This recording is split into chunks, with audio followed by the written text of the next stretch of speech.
और अब देखते हैं खबरें फटाफट अंदाज में। कृषि कानून के खिलाफ आंदोलनकारी किसानों और सरकार के बीच 11वें दौर की बातचीत भी बिना किसी नतीजे के खत्म हो गई है। बैठक में कृषि मंत्री नरेंद्र तोमर ने कहा है कि जो प्रस्ताव दिया उससे ज्यादा कुछ नहीं कर सकते। आज की बैठक में सरकार ने कड़ा रुख दिखाया। कृषि मंत्री नरेंद्र तोमर ने किसानों से एक बार फिर प्रस्ताव पर विचार करने का अनुरोध किया। तोमर ने कहा कि सरकार का प्रस्ताव किसानों के हित में है। राहुल गांधी एक बार फिर कांग्रेस की कमान संभाल सकते हैं। दिल्ली में कांग्रेस की वर्किंग कमेटी की बैठक में पार्टी के संगठन चुनाव मई में कराने पर सहमति बनी है। माना जा रहा है कि संगठन चुनाव के बाद जून में नए अध्यक्ष का चुनाव हो सकता है। बैठक के बाद संगठन महासचिव केसी वेणुगोपाल ने कहा है कि सीडब्ल्यूसी ने तय किया है कि जून 2021 तक हर हाल में पार्टी का नया अध्यक्ष चुन लिया जाएगा। सुरजेवाला ने बताया कि सीडब्ल्यूसी मीटिंग में 3 प्रस्ताव पास हुए हैं। उन्होंने कहा कि पहला प्रस्ताव आंदोलनरत किसानों को लेकर है, दूसरा प्रस्ताव कोरोना वैक्सीन के बारे में था, वहीं तीसरा प्रस्ताव राष्ट्रीय सुरक्षा को लेकर था। बैठक की अध्यक्षता पार्टी के अंतरिम अध्यक्ष सोनिया गांधी ने की। बैठक को संबोधित करते हुए सोनिया गांधी ने मोदी सरकार पर जमकर वार किया। सोनिया गांधी ने कहा कि इस किसानों के मुद्दे पर सरकार पूरी तरह से संवेदनहीन हो गई है। राजस्थान के सीएम अशोक गहलोत भी जुड़े। वीडियो कॉन्फ्रेंस के जरिए कांग्रेस कार्य समिति की बैठक से जुड़े और अपने अहम विचार रखे। इस दौरान आनंद शर्मा के साथ उनकी तीखी नोकझोंक भी हुई। मुख्यमंत्री अशोक गहलोत आज केरल दौरे पर रवाना हो गए हैं। सीएम का 23 जनवरी को केरल में प्रवासी राजधानियों के साथ संवाद कार्यक्रम है। पीएम नरेंद्र मोदी ने अपने संसदीय क्षेत्र वाराणसी में कोरोना टीकाकरण अभियान के लाभार्थियों और टीका लगा चुके लोगों से बात की। इस दौरान पीएम ने कहा कि पहले तो जल्दी टीका लाने के लिए दबाव बनाया जा रहा था, अब जब टीका लगने लगा है तो इस पर राजनीति की जा रही है।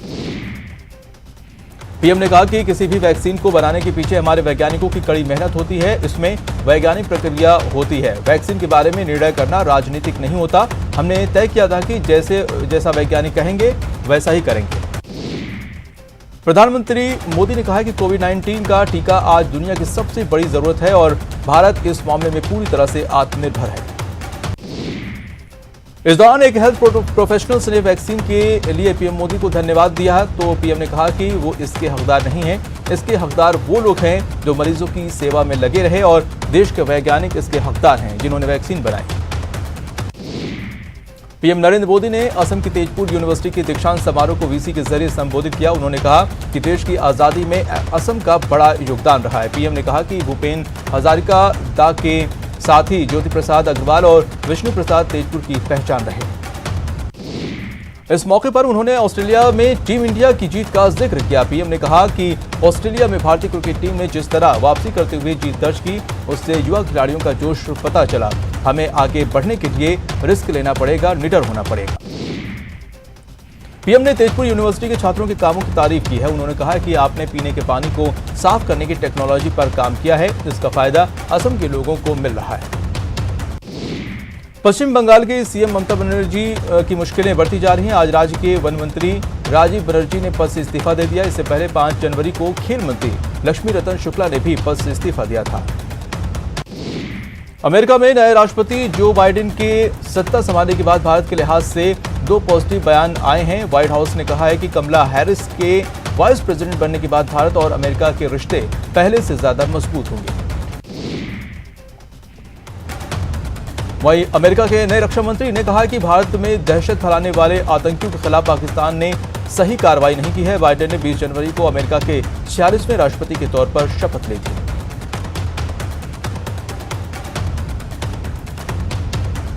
और प्रसिद्ध भजन गायक नरेंद्र चंचल का आज दिल्ली में निधन हो गया। उनकी उम्र 80 साल थी। रिपोर्ट्स के मुताबिक वो बीते 3 महीने से बीमार चल रहे थे। इलाज के दौरान दिल्ली के अपोलो अस्पताल में उन्होंने आखिरी सांस ली।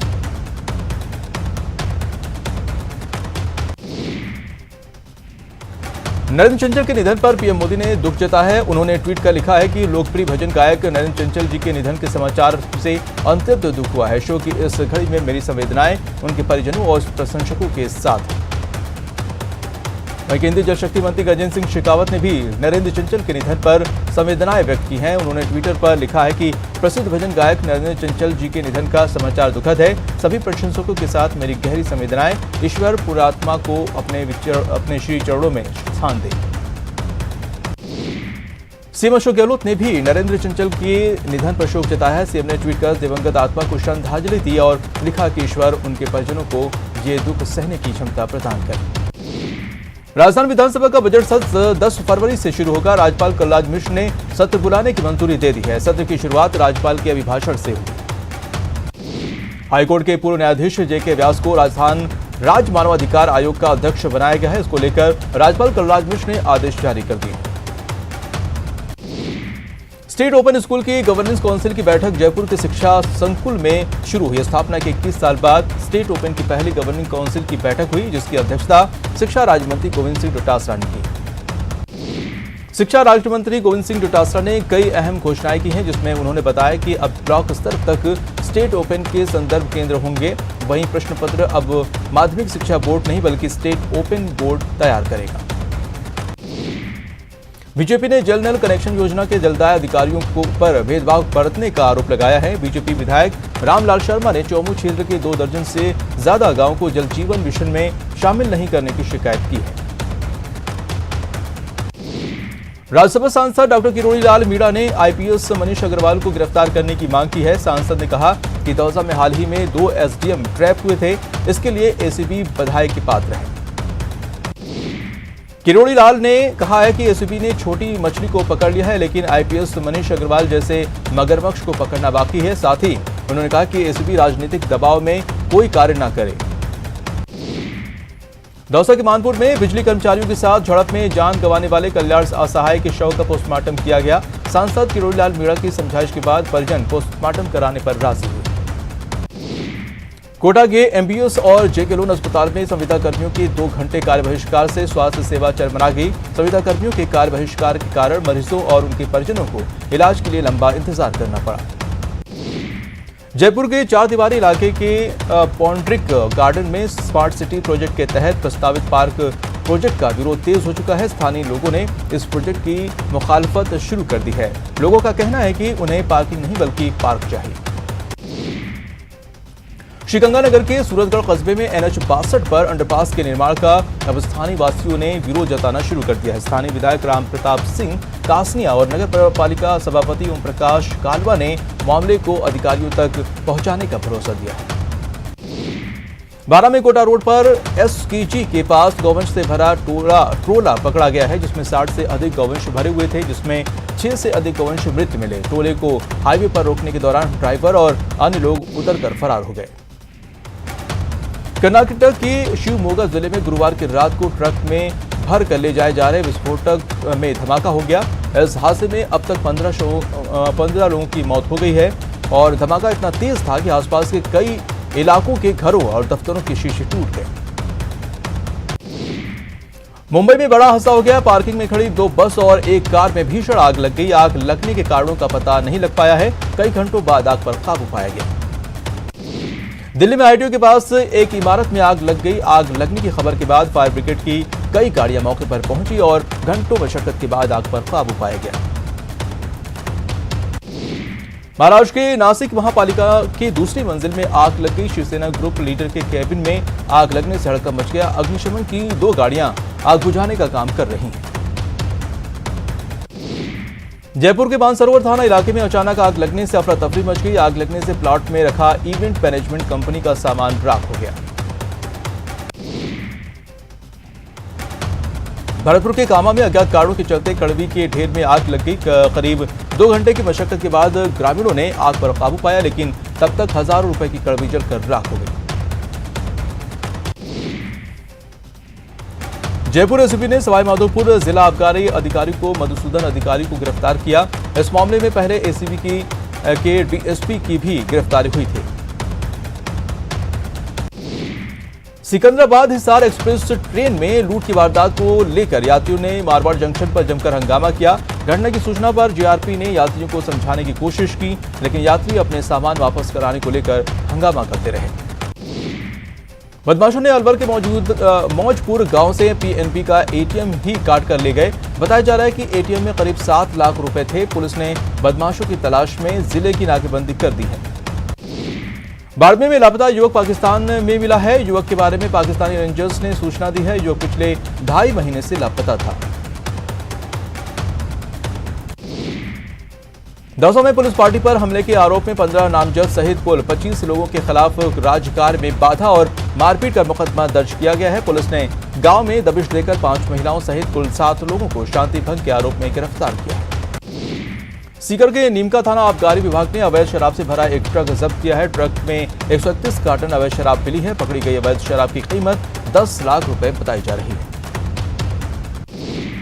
भरतपुर के डिग में आबकारी विभाग ने पल्ला गांव में दबिश देकर 50,000 लीटर वॉश किया है और मौके से 20 लीटर देसी शराब भी जब्त की है। चूरू के सुजानगढ़ में आबकारी विभाग की टीम ने बड़ी कार्रवाई की है। टीम ने 3 जगहों पर कार्रवाई करते हुए 1.25 लाख की अवैध शराब जब्त की है। झालावाड़ के गंगधार थाना क्षेत्र के कोरबा और टोंकड़ा गांव में आबकारी और पुलिस विभाग की टीम ने दबिश दी और 13,000 हथकढ़ शराब बनाने की वॉश नष्ट की है। बारा के किशनगढ़ इलाके में बिलासगढ़ गांव में आबकारी विभाग ने छापेमारी की और करीब 500 लीटर कच्ची शराब नष्ट की है। साथ ही 18 लीटर देसी शराब भी जब्त की है। श्रीगंगानगर में भी आबकारी और पुलिस विभाग ने अवैध शराब के ठिकानों पर छापेमारी की और करीब 7,000 लीटर कच्ची शराब नष्ट की है। साथ ही कई भट्टियां नष्ट की। फिलहाल रुकते हैं छोटे से ब्रेक के लिए। ब्रेक बाद आपका स्वागत है। कुछ और अहम खबरें फटाफट अंदाज में। कोटा में चाकू से हमला कर कार में तोड़फोड़ करने के आरोप में पुलिस ने एक आरोपी को गिरफ्तार कर लिया है। आरोपी ने अपने साथियों के साथ मिलकर 20 जनवरी को एक युवक पर चाकू से हमला कर कार में तोड़फोड़ की थी। कोटा स्टेशन पर पार्सल घर में आरजीएसटी की एंट्री एवेजन की टीम ने छापेमारी की है। इस दौरान टीम ने सुपरफास्ट ट्रेन से उतरे पार्सल की जांच की। जांच के दौरान मोबाइल पार्ट्स और अन्य कीमती सामान भी मिले हैं। चूरू जिले के जनसंपर्क विभाग के सहायक निदेशक साइबर ठगी के शिकार हुए हैं। योनो ऐप के जरिए अपराधियों ने सहायक निदेशक का मोबाइल हैक कर 17,000 रुपए पार कर लिए। दौसा में एक आरोपी के खिलाफ दुष्कर्म के 2 केस दर्ज कराए गए हैं। एक महिला ने आरोपी विष्णु गुर्जर के सहित 3 लोगों के खिलाफ गैंगरेप का केस दर्ज कराया है, जबकि पीड़ित की नाबालिग बहन के साथ दुष्कर्म का भी केस दर्ज कराया है। गणतंत्र दिवस को लेकर अजमेर स्टेशन पर जीआरपी और आरपीएफ ने चेकिंग अभियान की शुरुआत की है। इस मौके पर जवानों ने डॉग स्क्वाड के साथ रेलवे स्टेशन पर पहुंचे यात्रियों के सामान की तलाशी ली। राजस्थान बेरोजगार संघ ने आज अजमेर में राजस्थान लोक सेवा आयोग के सामने प्रदर्शन कर विभिन्न परीक्षाओं के नतीजे और परीक्षा प्रक्रिया शुरू करने की मांग की है।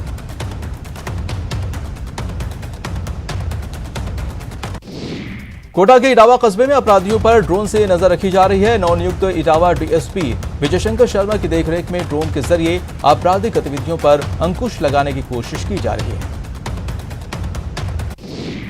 जैसलमेर के रामगढ़ के नहरी क्षेत्र में पानी की चोरी का सिलसिला लगातार जारी है और वहीं नहरी विभाग ने मुख्य नहर में पानी चोरी के लिए लगे 4 साइफन जब्त किए हैं।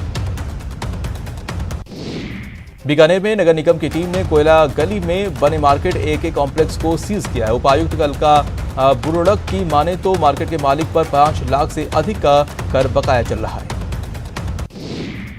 कोटा में बर्ड फ्लू से 13 पक्षियों की मौत हो गई है। सभी मृत पक्षियों के शवों को सरकार की गाइडलाइन के मुताबिक डिस्पोज किया गया है। पशुपालन विभाग के मुताबिक अब तक 610 पक्षियों की मौत हो चुकी है। यूडीएच मंत्री शांति धारीवाल ने कोटा दौरे के दूसरे दिन भी विकास कार्यों का निरीक्षण किया। उन्होंने स्टेशन क्षेत्र का जायजा लिया और ऐतिहासिक इमारत में चल रही सुभाष लाइब्रेरी के प्रोजेक्ट के बारे में अधिकारियों से चर्चा की। कोटा उत्तर नगर निगम को भी जल्द नई बिल्डिंग की सौगात मिल जाएगी। यूडीएच मंत्री शांति धारीवाल ने सिविल लाइंस क्षेत्र में बिल्डिंग की जगह को देखा और जल्द ही कोटा उत्तर निगम के लिए नई इमारत बनाने के निर्देश दिए। प्रतापगढ़ कृषि उपज मंडी में व्यापारियों और आढ़तियों की बैठक हुई। बैठक में मंडी में नियमन व्यवस्था सुधारने और कोविड-19 के निर्देशन की पालना को लेकर आवश्यक दिशा निर्देश दिए। भरतपुर के बी नारायण गेट के पास 2 विभागों की खींचतान का खामियाजा आम जनता भुगत रही है। बी नारायण गेट को तोड़कर दोबारा निर्माण शुरू हुआ था, लेकिन उसे बंद करवा दिया गया। कोटा विश्वविद्यालय में मांगों को लेकर छात्रों में प्रशासन के खिलाफ विरोध प्रदर्शन किया गया और कुलपति के नाम ज्ञापन सौंपा। भरतपुर के नदबई में आशा वर्कर्स ने कार्य बहिष्कार किया। इस दौरान सैकड़ों की संख्या में आशा वर्कर्स नदबई सामुदायिक स्वास्थ्य केंद्र पर पहुंची, जहां सरकार के खिलाफ नारेबाजी की और बीसीएमओ को ज्ञापन सौंपा। अजमेर के सरपंच संघ का पीडी खातों को लेकर बंद करने की मांग को लेकर प्रदर्शन जारी है। आज सरपंच संघ ने पीसांगन पंचायत समिति की साधारण सभा का बहिष्कार करते हुए प्रदर्शन किया। झुंझुनू में सरपंच संघ ने कलेक्टर को ज्ञापन सौंपा। उन्होंने पीडी खाता खोलने का विरोध किया और कहा कि इससे पंचायतों के वित्तीय और प्रशासनिक अधिकार खत्म हो जाएंगे। बीकानेर में कांग्रेस नेताओं ने कलेक्ट्रेट पर प्रदर्शन कर राष्ट्रपति के नाम ज्ञापन सौंपा। कांग्रेस नेता मदन गोपाल मेघवाल ने अर्नब गोस्वामी और बार्क की पूर्व सीईओ पार्थोदास गुप्ता की चैट मामले में संयुक्त संसदीय समिति का गठन कर जांच करवाने की मांग की। जयपुर में रोडवेज के रिटायर कर्मचारियों का प्रदर्शन लगातार जारी है। रिटायरमेंट के 53 महीने बाद भी रिटायर कर्मचारियों को भुगतान नहीं मिला है, जिसको लेकर कर्मचारी रोडवेज मुख्यालय पर प्रदर्शन कर रहे हैं। भरतपुर के कृषि उपज मंडी में ट्रैक्टर चोरी होने पर किसानों ने आक्रोश जताया। किसानों ने एसपी कार्यालय पहुंचकर ट्रॉली को बरामद करने की मांग की है और एसपी को ज्ञापन सौंपा। बीकानेर में 26 जनवरी को होने वाली ट्रैक्टर रैली को लेकर श्री डूंगरगढ़ विधायक गिरधारी माहिया ने जनसंपर्क किया। इस दौरान उन्होंने ज्यादा से ज्यादा लोगों को किसान परेड में शामिल होने की अपील की। कोटा के कैथूर में हिंदू संगठनों और बीजेपी ने बंद का आह्वान किया है। बंद के कारण बाजार पूरी तरह से बंद रहे और बीजेपी नेताओं ने अतिक्रमण हटाने के दौरान नगर पालिका प्रशासन पर पक्षपात करने का आरोप लगाया। भरतपुर के बयाना में बिजली विभाग की बैठक हुई, जिसमें राजस्व वसूली बकाया वीसीआर की राजस्व वसूली करने और बिजली चोरी रोकने को लेकर चर्चा हुई। बीकानेर के पुलिस लाइन के सामने पाइपलाइन लीक हो गई है, जिससे पानी व्यर्थ बह रहा है। जलदाय अधिकारियों को अवगत कराने के बाद भी किसी ने सुध नहीं ली। चित्तौड़गढ़ में लेडी डॉक्टर्स की मनमानी से मरीजों को भारी परेशानियों का सामना करना पड़ रहा है। यहां रोजाना सैकड़ों महिला मरीज पहुंचती हैं, लेकिन उन्हें डॉक्टर्स ही नहीं मिलते। भरतपुर में कलेक्टर की अध्यक्षता में औद्योगिक विकास समिति की बैठक हुई। बैठक में उद्योग विभाग के महाप्रबंधक BL मीणा सहित कई उद्योगपति मौजूद रहे। चित्तौड़गढ़ में सभापति संदीप शर्मा की अध्यक्षता में नगर परिषद मंडल की बैठक हुई, जिसमें सर्वसम्मति से 2,18,50,000 का बजट पास किया गया। भरतपुर में JCI रॉयल के 5वें स्थापना दिवस समारोह पर अधिष्ठापन कार्यक्रम का आयोजन किया गया। समारोह में नवनिर्वाचित अध्यक्ष आशु शर्मा सहित कार्यकारिणी को पद और गोपनीयता की शपथ दिलाई गई। भरतपुर में कोरोना गाइडलाइंस के पालन को लेकर बैठक का आयोजन किया गया। बैठक में जिला परिषद के CEO ने सरकारी और निजी स्कूल के प्राध्यापकों को जरूरी निर्देश दिए।